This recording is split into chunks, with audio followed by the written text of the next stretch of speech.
بسم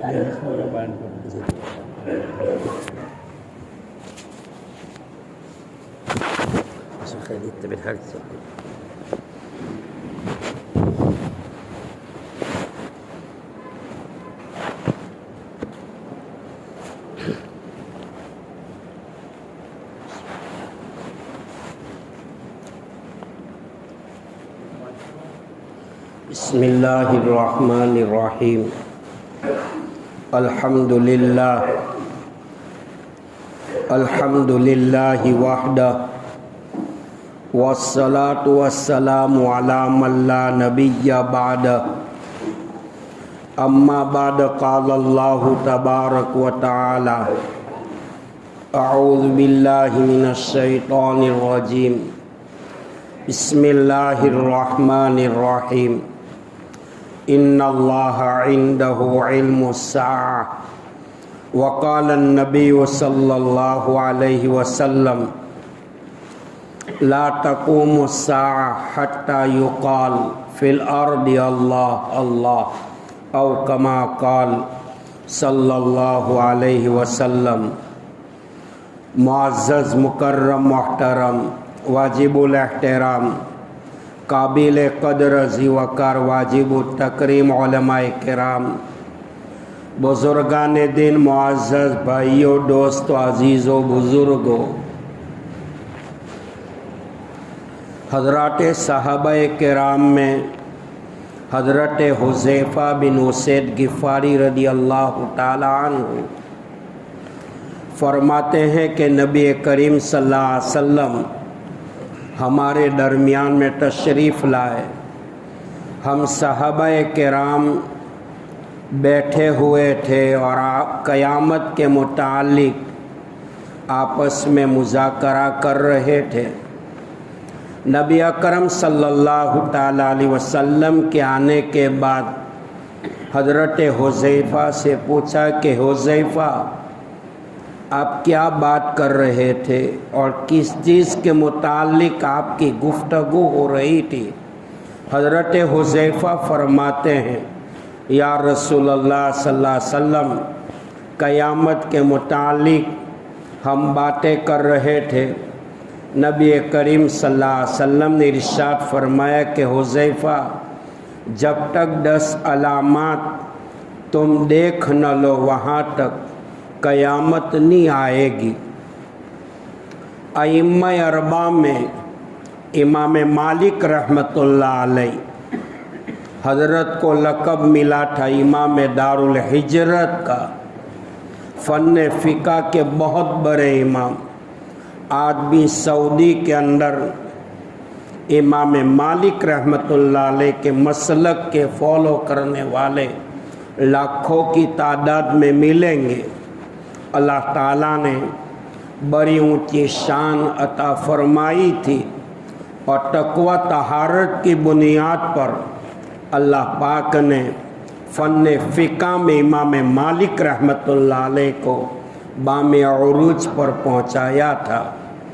حضرت امام مالک رحمۃ اللہ علیہ رات میں سوئے ہوئے ہیں اور حالت خواب میں جناب رسول اللہ صلی اللہ علیہ وسلم کے دربار میں حاضری ہوئی۔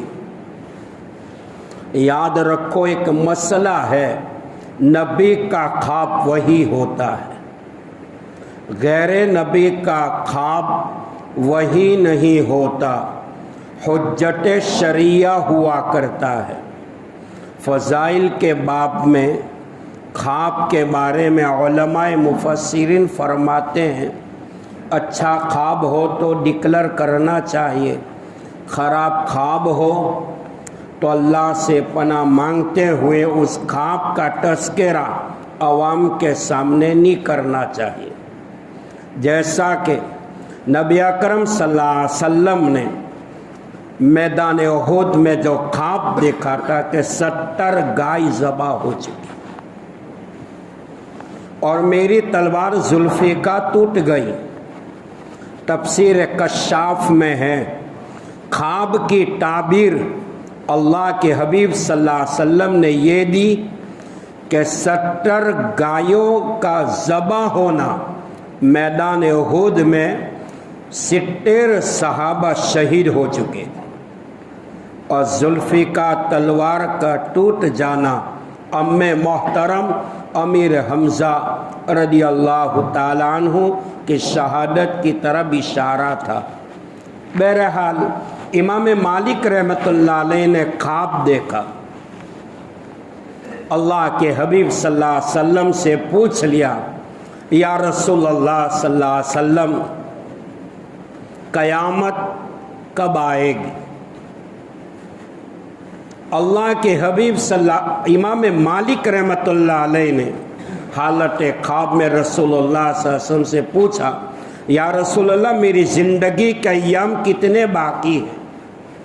اللہ کے حبیب صلی اللہ علیہ وسلم نے 5 انگلیوں کا اشارہ کیا، جس کو سورہ لقمان میں اللہ تعالیٰ نے ذکر کیا ہے۔ حضرت لقمان علیہ السلام نبی نہیں تھے، لیکن ولی کامل ضرور تھے۔ 1000 انبیاء علیہ السلام سے ملاقات کرنے والے، آپ کی حکمت کا یہ عالم تھا، جنگل میں جس درخت کے پاس کھڑے ہو جاتے تھے، درخت کی جھاڑیوں میں سے آواز آتی تھی، لقمان میں فلاں بیماری کی دوا۔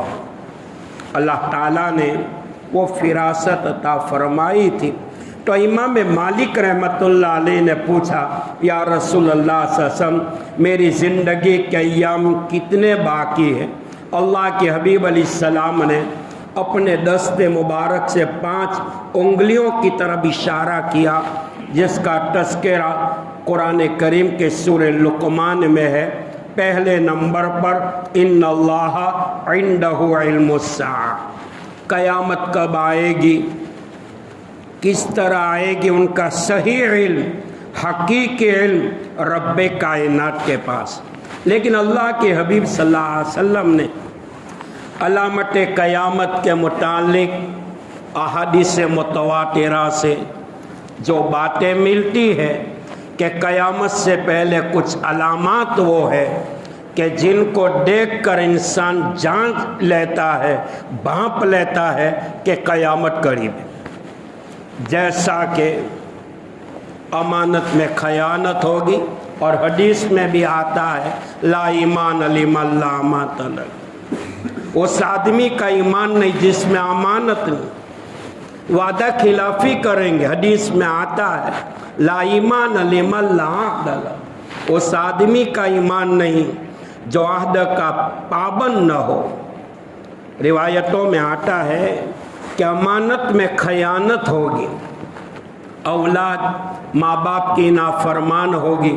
علماء کے اقوال سے معلوم ہوتا ہے کائنات کے اندر ہم اپنی نگاہوں سے دیکھ رہے ہیں، اولاد ماں باپ کی نافرمان ہو رہی ہے، ماں باپ اولاد کے رویوں سے بیزار ہے، بھائی بھائی کے خون کا پیاسا ہے۔ اور قیامت کی ایک نشانی یہ ہے، عورت کی اطاعت کی جائے گی، ماں کی نافرمانی کی جائے گی۔ قیامت کی ایک نشانی یہ ہے، مرد عورت کی مشابہت اختیار کرے گا، عورت مرد کی مشابہت اختیار کرے گی۔ ماڈرن زمانے میں دیکھ رہے ہیں اللہ نے جن کو مرد بنایا ہے عورت بننے کا شوق ہے، جن کو عورت بنایا ہے مرد بننے کا شوق ہے۔ مردوں کے کانوں میں بالیاں آ چکی، ہاتھوں میں کنگن آ چکے، پیروں میں چوڑیاں آ چکی، پیروں میں جنجریاں آ چکی، بالوں میں ریبن اور ربر نہ معلوم کیا کہ زیور پہننے لگے۔ یاد رکھو میرے بھائیوں، جنگل کا شیر شیر ہوا کرتا ہے، شیرنی شیرنی ہوا کرتی ہے۔ حقیقت چھپ نہیں سکتی، بناوٹ کے اصولوں سے خوشبو آ نہیں سکتی، کاغذ کے پھولوں سے